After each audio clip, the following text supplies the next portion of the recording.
வணக்கம் நேயர்களே, உங்கள் அனைவருக்கும் மாலை பொழுதின் இனிய வணக்கங்கள். இது இமயம் தொலைக்காட்சி. உங்களுக்கு பிடித்தமான நிகழ்ச்சி விடியலை நோக்கி நிகழ்ச்சி. இந்த நிகழ்ச்சியின் மூலம் நீங்கள் பயன்பெறும் நிகழ்ச்சி, உங்களுக்கு பலன் தரும் நிகழ்ச்சி. ஒவ்வொரு வாரமும் புதன், வியாழன், வெள்ளி மாலை பொழுது 6 மணி அளவில் நமது நிலையத்திற்கு சுவாமிஜி பைரவ் பாபாஜி அவர்கள் இந்த நிகழ்ச்சிக்கு வருவாங்க. உங்களுடைய கர்மாவின் அடிப்படையில் ஆன்மீக ரீதியில் பரிகாரம் சொல்லியிருக்கார். இன்றைய தினம் வருகை தந்திருக்கார். வணக்கம் சுவாமிஜி.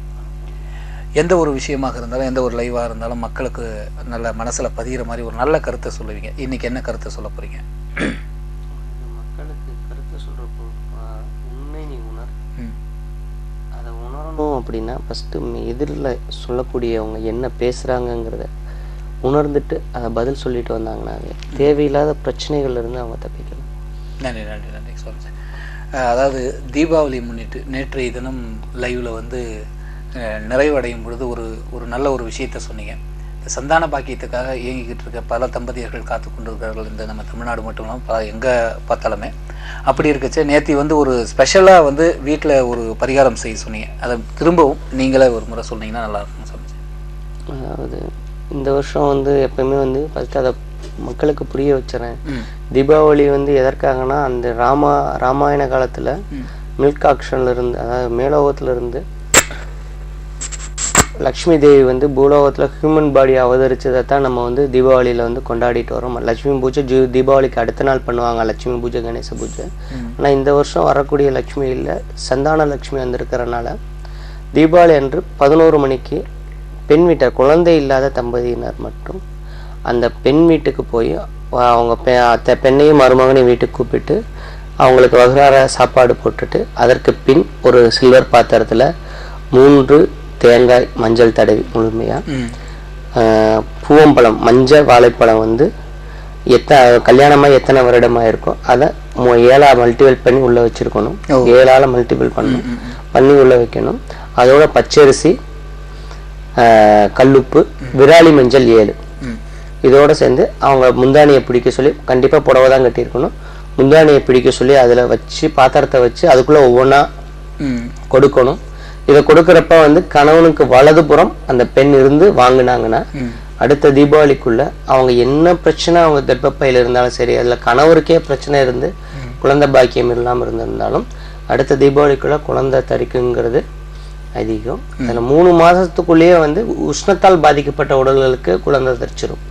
வேற பிரச்சனைகள், அதாவது ஓவரியில் வேற மாதிரி பிரச்சனைகள் இருக்கிறவங்களுக்கு ஒரு 6 மாத அதிகபட்சம் அடுத்த தீபாவளிக்குள்ள அவங்க கையில் குழந்தை இருக்கும். கையில் குழந்தை. நன்றி நன்றிங்க சுவாமிஜி. நேயர்களை, நீங்கள் பார்த்து பயன்பெற்று கொண்டிருக்கும் இந்த நிகழ்ச்சி விடியலை நோக்கி நிகழ்ச்சி. நம்மளுடைய சுவாமிஜி பைரவ் பாபாஜி அவர்களை சந்திக்கணும்னு விருப்பப்படுறவங்க சென்னையில் Anna Nagar வெஸ்ட்டில் life line hospital இருக்குது, அதுக்கு ஆப்போசிட்டில் கட் பண்ணி நேராக உள்ளே போங்க. பெரிய வாட்டர் டேங்கர் ஒரு பக்கத்து ஸ்ட்ரீட் தான். Street number 58, TVS colony, plot number 1178 C. முதல் நேயர் லைன்ல இருக்காங்க. வணக்கம், இமயம் தொலைக்காட்சி விடியலை நோக்கி. யார் எங்கிருந்து பேசுறீங்க?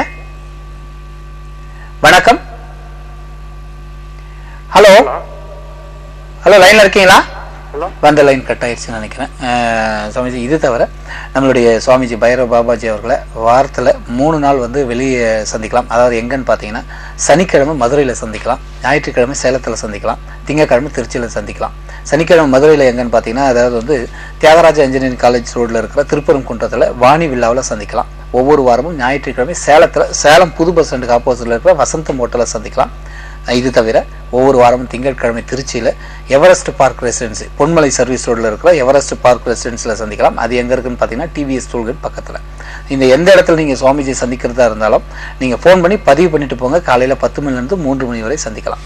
சுவாமிஜி, இப்போ தீபாவளியை பற்றி வேற ஏதாவது முக்கியமான விஷயங்கள் மக்கள் தெரிந்து கொள்ள வேண்டிய விஷயங்கள் இருக்கா? தீபாவளி என்று அவங்க வந்து இதை பற்றி முழுவதும் பேசணும். அடுத்த நேரம் வந்திருக்காங்க, வந்த லைன் கட் ஆயிடுது. வணக்கம், விடியலை நோக்கி. யார் எங்கிருந்து பேசுறீங்க? ஹலோ. வணக்கம்மா. வணக்கம், எங்க இருந்து பேசுறீங்க? ஹலோ. சொல்லுங்க மேடம், கொஞ்சம் சத்தமா பேசுங்க. எங்க இருந்து பேசுறீங்கம்மா? ஹலோ. சொல்லுங்க மேடம், நீங்க பேசுறது கேக்குது. எங்க இருந்து பேசுறீங்க? Madam sir. எங்க இருந்து பேசுறீங்க? கரூர்ல இருந்து பேசுறோம். சொல்லுங்க உங்க பேர் என்ன? கரூர். ஓகே, உங்களோட பேர் சொல்லுங்க. பாப்பி மேடம். Popping sir. சரி, என்ன கேட்க போறீங்க கேளுங்க. நான் ஐயாட்ட பேசுங்க. பேசுங்க. சொல்லுங்கம்மா. ஹலோ, வணக்கம் ஐயா. வணக்கம்மா, சொல்லுங்க. எங்க வீட்டுக்கு ராஜேஷ் பாபுங்க சார். ராஜேஷ் பாபு கே. எதிர்காலம் எப்படி இருக்கும் சொல்லுங்கம்மா, என்ன கேட்கணுமா? அது 2 வருஷத்துக்கு முன்னால ஒரு ஒர்க் ஷாப் தொழில் ஒண்ணு ஆரம்பிச்சாங்க ஐயா. அம்மா இது நேரம் எப்படி இருக்குன்னு கேட்கறதுக்காக சொல்லக்கூடாது. இது வரைக்கும் எந்த ஒரு முன்னேற்றமும் இல்ல, ஆரம்பிக்கவும் இல்ல, கவர்மெண்ட் ஆர்டரும் கிடைக்கல. அதுக்கு சாமிக்கு தான் ஏதாவது சொல்லணும் பரிகாரம். உங்க கணவருக்கு எந்த பரிகாரமும் சொல்ல தேவையில்லைம்மா, சரிங்களா? நீங்களா என்ன கட் பண்ணி டிவி பாருங்க. உங்களுக்கு உண்டான ஒரு சின்ன விஷயம் சொல்றேன், என்ன கட் பண்ணிட்டு டிவி பாருங்க. அதாவது உங்களுக்கு அடிக்கடி சொல்லுவேன், திருமூலர் சம்பந்தப்பட்ட ஒரு விஷயம். அவர் வந்து திருவண்ணாமலையிலிருந்து அவர் பூஜை பண்ணிட்டு இருக்கிறப்ப பக்கத்தில் ஒரு ஆற்றுக்கு போய் குளிக்க போவார். அங்கே குளிக்க போகும்பொழுது ஒரு இடத்துல வந்து ஒரு மாடு இறந்து கிடந்து அந்த கண்குட்டியெல்லாம் அதோட மடியை தட்டி பாலுக்காக இது பண்ணுறதை பார்த்து பரிதாபப்பட்டு தன் உடலை வந்து ஒரு இடத்துல வச்சுட்டு அந்த உடலுக்குள்ளே அந்த மாட்டோட உடலில் போய் அந்த கண்ணுகளுக்கு பால் கொடுத்தாரு.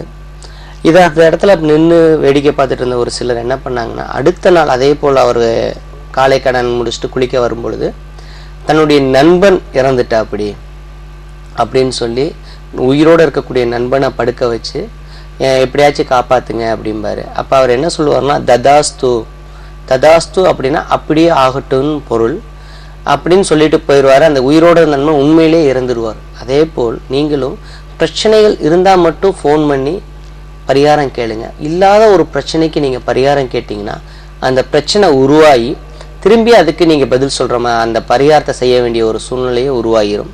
அதே போல் மக்கள் வந்து கோயிலுக்கு போனோடனே மூலவர் எந்த கோயிலுக்கு போனால் அந்த மூலவரை பார்த்தோன்னே ஒரு தடவை மட்டுமே பிரார்த்தனை வைக்கணும். ஒரு தடவை, ஏன்னா அங்கே மூலவர் விக்கிரகங்கள் எல்லாத்துலேயுமே ததாஸ்துங்கிற வார்த்தை தான் அங்கேயும் ஒழிச்சுக்கிட்டே இருக்கும்.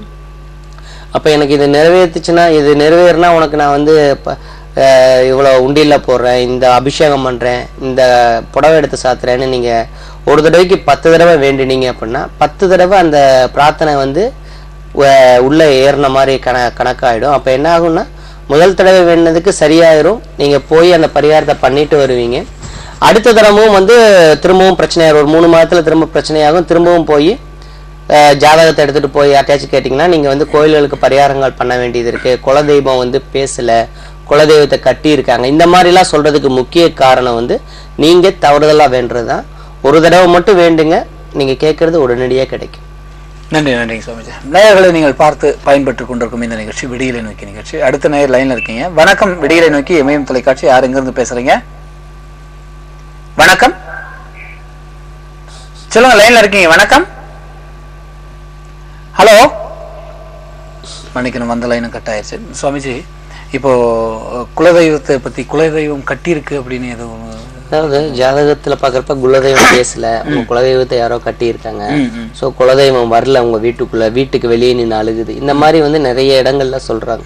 என்னை தேடி வர மக்கள் 100க்கு 60% பேர் வந்து கேட்குற முதல் கேள்வி இதுதான், இதுக்கு நாங்கள் என்ன பண்ணுறது சாமி, வீட்டுக்குள்ளேயே வரல, வாசல்லையே நின்று அழுகுதாமா, பார்க்குற ஜாதகம் பார்க்குறப்ப சில இடங்கள்ல சொல்கிறாங்க அப்படின்னு சொல்கிறாங்க. இந்த மாதிரி பிரச்சனைக்கு முக்கிய காரணமும் இதுதான். அதாவது ஒரு தடவைக்கு மேலும் அந்த பிரார்த்தனைகள், குலதெய்வ கோயிலுக்கே போனாலும் ஒரு தடவை வேண்டுறீங்களா, உங்கள் குறைகளை குலதெய்வத்திட்ட சொல்கிறீங்களா, வாங்க அங்கேயே ஒரு 100 தடவை 10 தடவைக்கு மேலே வேண்டுறது, அப்படி வேண்டிக்கிட்டே இருந்தீங்கன்னா அது மேலும் மேலும் உங்களுக்கு தான் பிரச்சனைகளை கொடுக்கும். அதனால ஒரு தடவை மட்டுமே கோயிலுக்கு போய் பிரார்த்தனை வச்சீங்கன்னா நல்லா இருக்கும். நன்றி நன்றி. அடுத்த நேயர். வணக்கம். விடியலை நோக்கி இமயம் தொலைக்காட்சி. யார் எங்கிருந்து பேசுறீங்க? ஹலோ, வணக்கம். வணக்கம், சொல்லுங்கம்மா. ஹலோ. ஹலோ. வணக்கம்மா, சொல்லுங்க, எங்க இருந்து பேசுறீங்க? ஹலோ. வணக்கம், கேக்குதா நான் பேசுறது? ஹலோ. ஹலோ. ஹலோ, சொல்லுங்கம்மா, நீங்க பேசுறது கேக்குது. எந்த ஊர்ல இருந்து பேசுறீங்க? மன்னிக்கணும், இந்த லைனும் கட் ஆயிடுச்சுன்னு நினைக்கிறேன். சுவாமிஜி, இப்போ வந்து இந்த குலதெய்வத்தை பத்தி பேசும்போது குலதெய்வத்தை தெரிஞ்சுக்கிறதுக்கு ஒரு பரிகாரம் சொல்லுவீங்க. தெரியாதவங்க வந்து இதை செய்யலாம். என்ன செய்யலாம் அப்படின்னா, ஆண் வீட்டு வழி குலதெய்வம் தெரியாதவங்க பௌர்ணமி நாளன்று பசும்பால் ஒரு செம்பு நிறைய எடுத்து, பூவம்பழம், எதற்காக இந்த பூவம்பழம் போட சொல்றோம், 3 பூவம்பழம் போட சொல்லணும். பூவம்பழத்தை பார்த்து உரிச்சு பார்த்தீங்கன்னா உள்ளுக்குள்ள வந்து அந்த உள்ள இருக்கிற கனியை பிச்சிங்கன்னா 5 பாகமா பிரியும். நமசிவாய, அதாவது சக்தி அம்சமா அந்த 5 பாகமா பிரியும். அந்த பூவம்பழத்தை 3 உள்ள போடுறப்ப 3 சக்திகள் ஒன்று சேர்ந்ததா சமம். அதோட அந்த பசும் பால்ல வைக்கிறப்ப அந்த பௌர்ணமி முதல் நாள் இரவு வச்சு பௌர்ணமி முடிஞ்சு அடுத்த நாள் பக்கத்தில் இருக்க வேப்ப மரம் இல்லை துளசி இதில் ஊற்றினீங்கன்னா அடுத்த பௌர்ணமி வருவதற்குள்ள உங்களுக்கு குலதெய்வம் எங்கே இருக்குங்கிறது அதுவே 3 நாளில் கனவுல வந்து சொல்லும். இல்லாட்டி உங்கள் வீட்டில் இருக்கக்கூடிய பெரியவங்க உங்கள் அப்பா அம்மா உங்கள் வம்சாவளி இந்த தெய்வத்தை தான் கும்பிட்டாங்க, உங்கள் குலதெய்வம் எங்கே இருக்குன்னு கூட்டிகிட்டு போய் காமிச்சிருவாங்க. இதே பெண் வீட்டு வழியில் வந்து குலதெய்வம் தெரியல, ஏதோ மனைவியோட குலதெய்வம் தெரியல, வீட்டுக்கு தலைப்பெண்ணே பெண் தான், அவங்க குலதெய்வம் தெரியலைங்கிறவங்க இதே பரிகாரத்தை அமாவாசை அன்று நைட்டு செய்யணும். செஞ்சுட்டு வேப்ப மரம் இல்லாட்டி துளசி செடியில் ஊற்றினீங்கன்னா அடுத்த அமாவாசை வருவதற்குள்ள உங்கள் குலதெய்வம் என்னங்கிறது உங்களுக்கு தெரிய வரும். நன்றி நன்றி சாமி. அடுத்த நேயர். வணக்கம். விடியலை நோக்கி இமயம் தொலைக்காட்சி, யார் எங்கிறது பேசுறீங்க? வணக்கம். ஹலோ, சொல்லுங்க, லைன்ல தான் இருக்கீங்க. வணக்கம். நினைக்கிறேன் இந்த லைனை கட் ஆயிடுச்சுன்னு நினைக்கிறேன். சுவாமிஜி, இப்போ வந்து குலதெய்வம்ங்கிறது வந்து எல்லாருக்கும் போதும், அவங்கவுங்க குடும்பத்தில் கொண்டு இது பண்ணிட்டு இருப்பாங்க, வேண்டி வணங்கிட்டு இருப்பாங்க. கல்யாணம் திருமணம் முடிந்ததுக்கு அப்புறம் அந்த பெண் வந்து கணவனோட குலதெய்வத்தை தான் மேற்கொள்றாங்க. அது எந்த அளவுக்கு, அதாவது அது எதற்காக அப்படி மாறுச்சுன்னா கன்னிகாதானம், கல்யாணங்கிறது கன்னிகாதானம் தவிர்த்து முழுமையாக பார்த்தீங்கன்னா அவங்க வந்து பெண்ணை வந்து ஆணோட கையில் வச்சு தண்ணியை கொடுத்து இனிமேல் இந்த பெண்ணுக்கு எங்களுக்கு சம்மந்தம், இந்த பெண்ணு முழுமையாக உனக்காக கொடுத்துட்டோம், நீ தான் பார்த்துக்கணும், உனக்கு தான் இது முழு பொறுப்பு அப்படின்னு சொல்லி கொடுக்குறதா ஐதீகம். அப்படி கொடுக்குறப்பயே வந்து அந்த பெண் முழுமையாக வந்து அந்த ஆணோட கட்டுப்பாட்டுக்குள்ளே போயிடும். ஸோ அந்த ஆணுக்கோட கட்டுப்பாட்டுக்குள்ளே போகிறப்ப அவளுடைய தெய்வம் முதற்கொண்டு அந்த பெண்ணோட கட்டுப்பாட்டுக்கு வந்துடுது. அந்த குலதெய்வம் கூட அந்த பெண்ணுக்காக பேச ஆரம்பிச்சிருச்சு. அதனால ஆண் கல்யாணம் ஆயிட்டா ஆணோட குலதெய்வம் தான் பெண்ணுக்கு. அதனால பழைய தெய்வம் குலதெய்வத்தை வந்து இது பண்ணதா பாதிப்பு கிடையாது, அந்த பாதிப்பு கிடையாது. இப்போ இன்னொரு விஷயம், குலதெய்வம்ங்கிறது நம்மளுடைய ஊர் சம்பந்தமா அந்த பக்கத்துல இருக்கிறது ஒரு பெருமாளாக இருக்கட்டும், இல்லை திரௌபதி அம்மன் எதாவது இருக்கட்டும், அதே குலதெய்வ கோயில் வந்து இங்கே திரௌபதி அம்மன் கோயில் இருக்கு, பெருமாள் இருக்கு, அதுக்கு பதிலாக இங்கே போய் சுவாமி பார்த்து அந்த அம்மனை பார்த்து வேண்டிட்டு வந்தா அதனோட இது நேர்த்தி கடன் கரெக்டாக இருக்குங்களா, இல்லை அங்கே தான் போனாங்களா?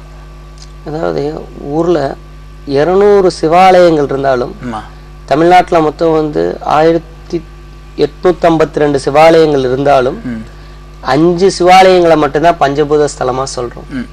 காரணம் என்னன்னா அதோட அகம விதி பிரகாரம் அவங்க அமைச்சு இது இந்த பூதத்துக்கு அடிப்படையா இருக்கு அப்படின்னு சொல்லி அமைச்சனால. அதே போல் குலதெய்வமும் அவங்க குலத்தை காக்க அந்த இடத்துல உட்கார்ந்துருந்தா அங்கதான் குலதெய்வம். அங்கிருந்து நீங்க பிடிமண் எடுத்துட்டு வந்து இங்க கோயில் கட்டி இருந்தாலும் உங்களோட முழுமையான பலன் எங்க கிடைக்கும்னா ஆதியில எங்க கும்பிட்டாங்களோ அங்க போய் கும்பிட்டால் மட்டுமே அதோட முழு பலன் கிடைக்கும். நன்றி சாமி. ஏன்னா இது நிறைய பேரும் கேட்டு இருந்தாங்க, இது ஒரு நல்ல ஒரு தகவலா இருந்திருக்கும் மக்களுக்கு. அடுத்த லைன்ல காத்துட்டு இருக்காங்க. வணக்கம். விடியலை நோக்கி, யார் எங்க இருந்து பேசுறீங்க? இமயம் தொலைக்காட்சி. வணக்கம்மா, சொல்லுங்கம்மா உங்க பேருமா? பேர் வந்து கண்மணிங்க. கண்மணி, என்ன ஊர்ல இருந்து பேசுறீங்கம்மா? திருச்செங்கோடுங்க. திருச்செங்கோடு. சரி, சுவாமிஜி கிட்ட என்ன பேசிருக்கீங்களா? இல்லைங்க, இதான் ஃபர்ஸ்ட் டைம். சரி, கேளுங்க, என்ன கேட்க போறீங்க கேளுங்க. எங்க வீட்டுக்காரருக்காக கேக்குறேங்க. முதல்ல உனக்கு வேற எதுவும் பேர் இருக்காமா? இன்னொரு பேர் இருக்குங்க. சொல்லுங்க. அவர் பேர் கந்தசாமிங்க. உங்களுக்கு வேற எதுவும் பேர் இருக்கான்னு கேட்டேன். மாதேஸ்வரிங்க. மாதேஸ்வரி, அத சொல்லுங்க, அதுதான் உங்க பேரு. கூப்பிடுறதால கண்மணி. சொல்லுங்க.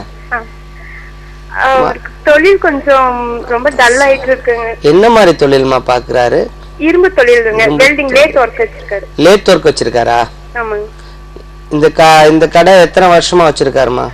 இப்போ ஒரு ஆரம்பத்துல இருந்து இதே தொழில் தான் செஞ்சுட்டு இருக்கேன். சின்ன வயசுல இருந்து இதே வேலைதான். சரிம்மா. இப்ப எங்களுக்கு கல்யாணம் ஆகி 15 வருஷமா இதே தொழில் தான். இந்த 3 வருஷத்துக்கு முன்னாடி கடையில ஏதாவது மாற்றங்கள் கொண்டு வந்தாரா? ஆமாங்க. அதாவது கூலிக்கு வேலை செஞ்சுட்டு இருந்தாரு. இப்ப பாத்தீங்கன்னா நாங்க சொந்தமா வச்சிட்டோம். அதான் 3 வருஷமாவா? 4 வருஷம் இருக்குங்க. சரி. அது வைக்கும் பொழுது எந்த பகுதியில ஏதாச்சும் தெய்வத்தோட வழிபாட்டோட அதை ஆரம்பிச்சீங்களா? அதாவது பிரார்த்தனை வச்சு நல்லா வரணும், இந்த பந்தா இது மாதிரி செய்யறேன்னு சொல்லி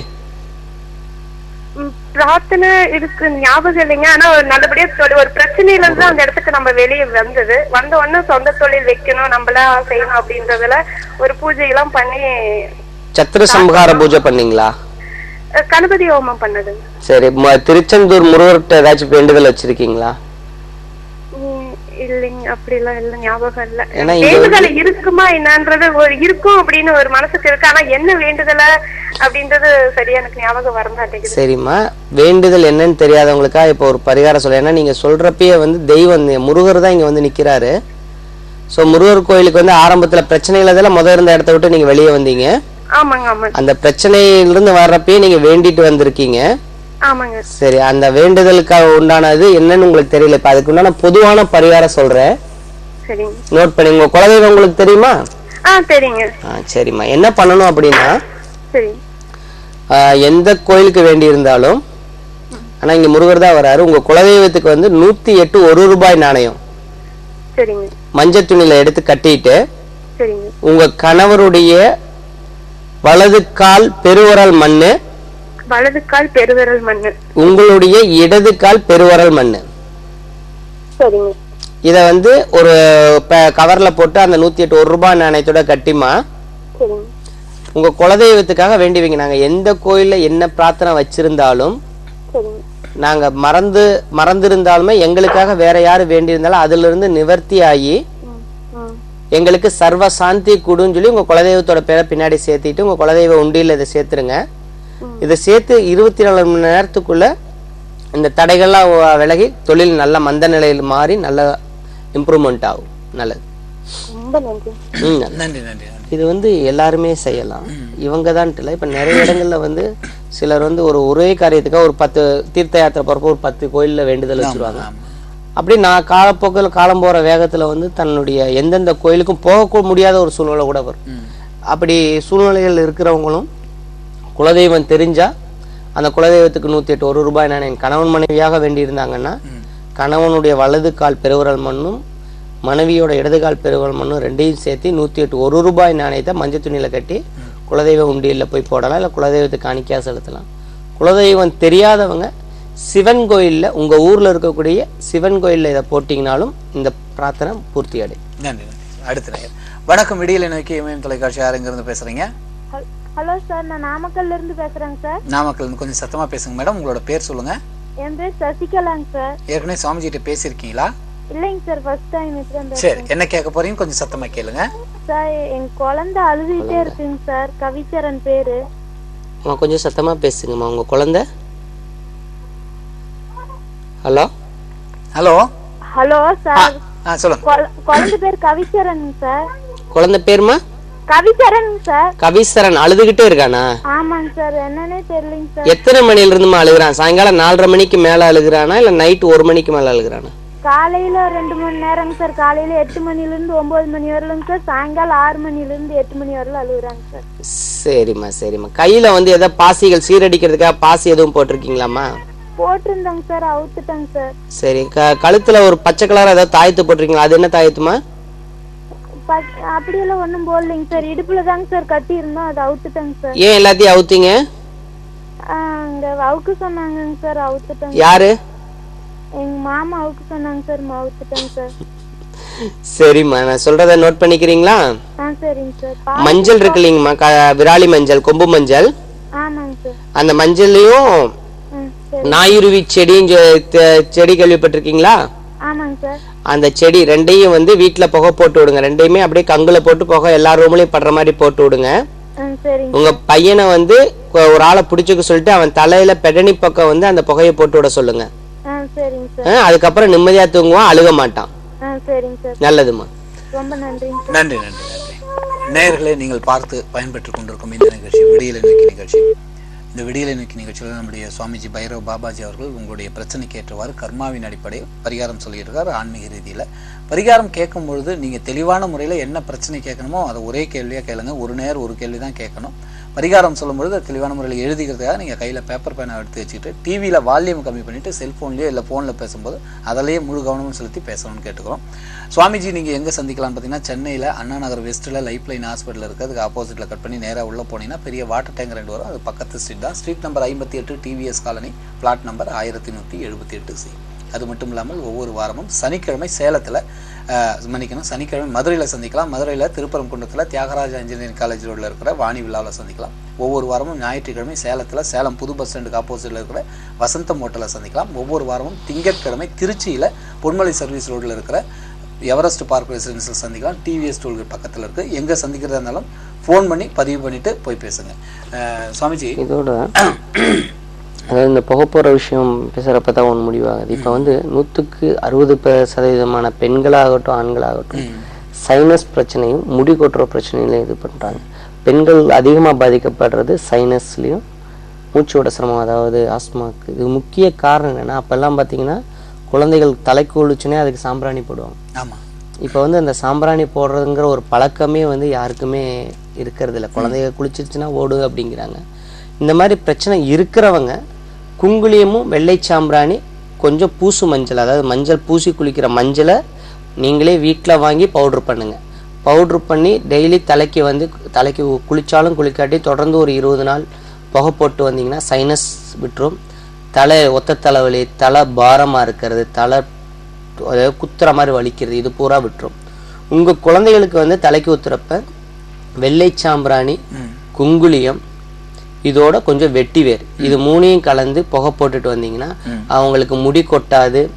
பிற்காலத்தில் வந்து தலையில் நீர் கோர்த்து தலைவலி, சைனஸ், ஆஸ்மா இதுக்கெல்லாம் மூல காரணமே வந்து நீங்கள் தலைக்கு ஊத்துறப்ப தலையை துவட்டாததுக்கு ஒரு முக்கிய காரணம். இந்த 3ஐயும் கலந்து நீங்கள் புகை போட்டு வந்தீங்கன்னா உங்கள் குழந்தைகளுக்கு இந்த நோய் பின்னாடி வராது. இப்போ இந்த நோயால் பாதிக்கப்பட்டிருக்கிறவங்க அதாவது பூசு மஞ்சளை வந்து பவுட்ரு பண்ணி வெள்ளை சாம்பிராணி குங்குளியத்தோடு கலந்து புகை போட்டு வந்துட்டு இருந்தீங்கன்னாவே, தலைக்கு புகை போட்டு முடிக்கு போட்டு வந்தீங்கன்னாவே அந்த தண்ணி சம்மந்தப்பட்ட பிரச்சனைகள் குணமாயிடும். முடி கொட்டுறதும் உடனே நிற்கும். இதுக்காக நீங்கள் எந்த ஒரு தைலமும் தேய்க்கணுங்கிற அவசியமே இல்லை. நன்றி நன்றிங்க சாமி. அடுத்த நேரம் லைன்ல இருக்காங்க. வணக்கம். இடையில நோக்கி இமயம் தொலைக்காட்சி யாருங்கிறது பேசுறீங்க? ஐயா வணக்கம் ஐயா. வணக்கம்மா. ஐயா மகனுக்காக கேட்கணுங்கய்யா. சொல்லுங்கம்மா. பேர் சுந்தரமூர்த்திங்க, வயசு 25. எந்த தொழில் இருந்தாலும் பிரச்சனை தாங்கய்யா, படிப்புன்னாலும் பிரச்சனை தான் ஐயா. இதான் என்னன்னு கேட்கலாம் அப்படி. எந்த ஊர்ல இருந்துமா பேசுற? நாங்க தருமபுரியில இருந்து பேசுறோங்கய்யா. பையன் பேர் என்னம்மா? சுந்தரமூர்த்திங்கய்யா. கோபம் அதிகமா வருதா? இல்லைங்க, கொஞ்சம் கோவம் இல்லைங்க, எப்பயும் சாந்தமானவன் தாங்கய்யா. அப்படி இருந்தாலும் தொழிலுன்னு பார்த்தாலும். எத்தனை மாசம் வரைக்கும் வேலைக்கு போறான்? வேலையில இருந்து இப்ப பிரச்சனைன்ட்டு வந்துட்டாங்கய்யா.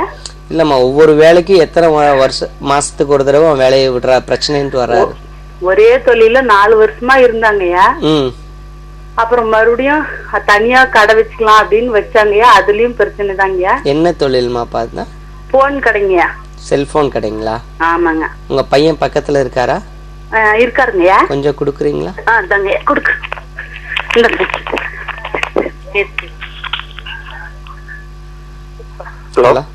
அவ பேர் வந்தனால கடைய பிரச்சனை வந்து பேர் தேவையில்லாம ரிப்பேர் ஆனனால கடையை இது பண்ற மாதிரி ஆயிருச்சாப்பா? ஆமா, அது பார்ட்னர் ஒன்னு சேர்ந்து வச்சாங்க, அவரால ப்ராப்ளம் ஆயிடுச்சு. சரி, வேற ஏதாச்சும் அந்த கடைக்கு பெண்களால் பிரச்சனை வந்துச்சா? எது இல்லைங்க பார்ட்னருக்கு. இல்ல பெண்கள் எல்லாம் எதுவும் இல்லைங்க. பெண்கள் எல்லாம் இப்ப எனக்குதான் ஆச்சு, நிச்சயதார்த்தம் வரையும் ஆச்சு. சரி, அது அப்புறம் நின்றுச்சாப்பா அது? ஆமாங்க. சரி, இந்திர ஷாப்.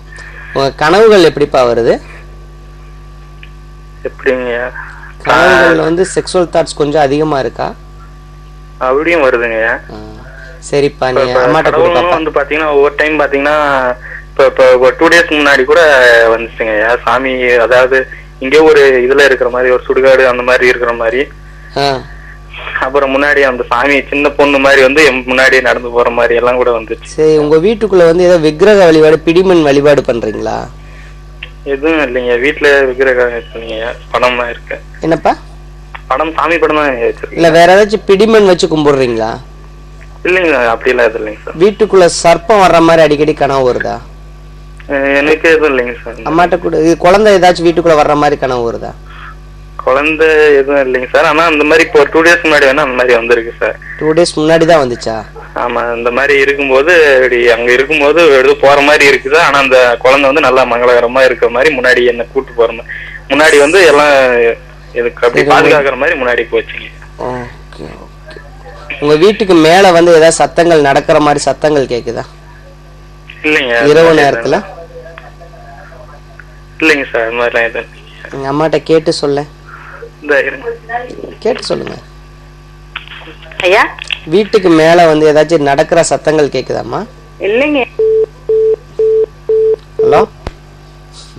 அதாவது இப்ப பேசின நேரம் உங்க வீட்டுல வந்து தெய்வ வந்து கொஞ்சம் தேவையில்லாம ஆக்ரோஷம் அடைஞ்சிருக்கு. நீங்க செய்ய வேண்டியது உங்க வீட்டுல வந்து பூஜை ரூம பன்னீரும் கோமியமும் கலந்து வீட்டோட பூஜை ரூம கழுவி விடுங்க. கழுவி விட்டதுக்கு அப்புறம் தேங்காய் எண்ணெய், விளக்கெண்ணெய் 2ஐயும் சம அளவு கலந்து 13 நாள் தொடர்ந்து வந்து ஈசான்யம் பார்த்து, அதாவது வடகிழக்கு பார்த்து தீபம் ஏற்றிட்டு வாங்க. ஏற்றிட்டு வந்தீங்கன்னா உங்களுக்கு இந்த பிரச்சனையிலிருந்து சால்வ் ஆகும்.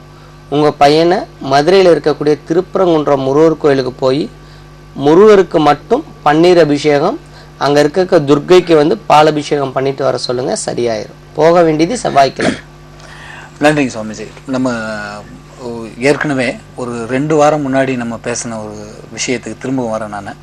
ஏன்னா அன்னதானத்தை பற்றி பேசிகிட்டு இருக்கும்போது எப்படிலாம் பண்ணணும் அன்னதானத்தைன்னு சொல்லியிருந்தீங்க. இப்போ அன்னதானத்துக்காக சில பேர் வந்து வசூல் பண்ணுவாங்க அந்த கோயிலில் பண்ணது. அது மாதிரி கொடுக்கும்பொழுதும் நம்ம கொஞ்சம் நம்மளால் முடிஞ்ச பணத்தை இயன்ற அளவு கொடுக்கும்பொழுது அது அன்னதானத்தில் கணக்கில் வருமா? ஏன்னா எதெல்லாம் அன்னதானத்தில் கணக்கில் வரும்ன்றது திரும்பவும் நீங்கள் ஞாபகப்படுத்துங்க. ஏன்னா மக்கள் 2 வாரத்துக்கு முன்னாடி பேசியிருக்கோம், அப்போவே கேட்க வேண்டிய கேள்வி. நம்ம அன்னதானங்கிறது தான் முன் வந்து செய்யும். அதை வந்து சிவனடியாருக்கு மகேஸ்வர பூஜை பண்ணி அவங்களுக்கு அன்னம் விட்டதுக்கு அப்புறம் தான் செய்யணுங்கிறது இதுலேயே இருக்கு. அப்படி செஞ்சால் மட்டுமே அன்னதானம் முழுமையடையும். அப்படி இல்லாதவங்க தான் வீட்டில் தான் சமையலுக்காக எடுக்கிற அரிசியில் ஒரு பிடி மட்டும் எடுத்து வச்சுக்கிட்டே வந்து கல்யாணமானவங்க கல்யாண நாள் வரக்கூடிய நட்சத்திரம் இல்லாட்டி அங்கே குடும்பத்தில் யார் தலைவரோ அவர் பிறந்த நட்சத்திரத்தில் மாதம் மாதம் அந்த ஒரு நாள் வந்து அதை சமைச்சு மற்றவங்களுக்கு கொடுக்கலாம். அதை சமைச்சு கொடுக்கணுமே தவிர பணமாவோ பொருளாவோ கொடுக்கக்கூடாது. அப்படி கொடுத்தோம்னா நேரடியாக நீங்கள் போய் இருந்தால் மட்டுமே அது முழுமையடையும். ஓ, இல்லைன்னா அது நம்ம அன்னதான கணக்கில் வராது. கண்டிப்பான முறையில் அது நம்மளுடைய அன்னதான கணக்கில் வராது. நன்றிங்க சுவாமிஜி. அடுத்த நேர் லைன்ல இருக்காங்க. வணக்கம், இமயம் தொலைக்காட்சி விடியலை நோக்கி. யார் எங்க இருந்து பேசுறீங்க? சார், விழுப்புரத்துல இருந்து பேசுறேன் சார். லட்சுமின்னு பேரு சார். சொல்லுங்க மேடம். ஏற்கனவே சுவாமிஜி பார்த்திருக்கீங்களா, பேசியிருக்கீங்களா? இல்லைங்க சார், இதுதான் சார் ஃபர்ஸ்ட் டைம். சரி, என்ன கேட்க போறீங்க கேளுங்க. நமஸ்காரம் சுவாமிஜி. நமஸ்காரமா, சொல்லுங்க. நான் விழுப்புரத்துல இருந்து பேசுறேன் சுவாமிஜி. என் பேர் லட்சுமி சுவாமிஜி. நானும் என் கணவரும் வந்து HIV AIDS-னால பாதிக்கப்பட்டிருக்கோம் சுவாமி. HIV AIDS-னால சுவாமிஜி. அதனால எங்களுக்கு குணமாகுமா அப்படின்றது கேட்கறதுக்கு தான் சுவாமிஜி உங்களுக்கு போன். அதாவதுமா, சொல்லுங்க. சரி, நீங்க லைனை கட் பண்ணிட்டு டிவி பார்த்துட்டு இருக்கீங்களாமா? சரிங்க, நன்றி. டிவி பாருங்க, நான் அதோட பரிகாரம் ஒரு பொதுவானது சொல்றேன். சரிம்மா. அதாவது தீராத நோய்களால் பாதிக்கப்பட்டிருந்தா அதுக்கு வந்து ஒரு பொதுவான ஒரு பரிகாரம் இருக்கு. என்ன பரிகாரம் அப்படின்னா, சீந்தல் கொடி, கோதுமை, இது இரண்டையும் வந்து சம அளவு வந்து வாங்கி ஹோமங்கள் நடக்கக்கூடிய இடங்கள்ல போய் இதை நீங்கள் கொடுக்கணும். கோயில்கள், கும்பாபிஷேகங்கள் இல்லாட்டி முக்கியமான கோயில்களில் நடக்கக்கூடிய ஹோமங்களுக்கு, சிவாலயங்களில் நடக்கக்கூடிய ஹோமங்களில் கொண்டு போய் இதை கொடுத்துட்டு வந்துட்டு இருந்தீங்கன்னா தொடர்ந்து ஒரு குறைந்தது 24 கும்பாபிஷேகங்களுக்காச்சும் இதை நீங்கள் கொடுத்துட்டு வந்தீங்கன்னா அது உடலில் ஏற்பட்ட எந்த ஒரு நோயாக இருந்தாலும், அதுவும் ஒரு கர்ம வினையால் தான் அந்த நோய் ஏற்படுது, எல்லாத்துக்கும் ஏற்படுறதில்ல, கர்ம வினையால் தான் ஏற்படுது. இந்த தப்பு செஞ்சனால தான் வருதுன்னு யாரையும் சொல்ல முடியாது. ஸோ 24 சிவாலயங்களுக்கு கோதுமையும் சீந்தல் கொடியும் சம அளவு வாங்கி, அதாவது உங்களோட வெயிட் அளவுக்கு, நீங்கள் 50 கிலோ இருக்கீங்கன்னா 50 கிலோ ஒவ்வொரு கும்பாபிஷேக நேரத்தில் ஹோமத்தில் கொண்டு போய் கொடுத்துட்டு வந்துட்டு இருந்தீங்கன்னா இந்த மாதிரி நோய்கள் குணமடைய வாய்ப்பு இருக்குது. சுவாமிஜி, இப்போ இந்த விஷயத்துக்கு இப்போ நீங்கள் சொல்கிற மாதிரி 24 கும்பாபிஷேகங்களா இல்லை ஹோமம் நடத்தும் போதுங்களா? கும்பாபிஷேகம், சிவாலய கும்பாபிஷேகங்களுக்கு இந்த மாதிரி கொடுக்கலாம். அப்படி இல்லாட்டி சில கோயில்களில் வந்து பிரதோஷங்களில் வந்து ஹோமங்கள் நடத்துகிறாங்க, அந்த ஹோமங்கள்லையும் கொடுக்கலாம். பிரத்யேகமாக இவங்களுக்குன்னு ஹோமம் போடக்கூடாது, பொதுவான ஹோமத்தில் இவங்க கொடுக்கணும். ஓ, சரிங்க சுவாமிஜி. இதை பற்றி இன்னும் தெளிவாக பேசுவோம் அடுத்த வாரம் லைவ்ல. ஏன்னா உங்களோட அனுமதியோட இன்றைய தின நிகழ்ச்சியை முடிவு செய்யலாம். நேயர்களே, இதுவரை நீங்கள் பார்த்து பயன்பெற்ற இந்த நிகழ்ச்சி விடியலை நோக்கி நிகழ்ச்சி. மீண்டும் இதே நிகழ்ச்சியில் அடுத்த வாரம் புதனன்று சந்திப்போம். நன்றி, வணக்கம்.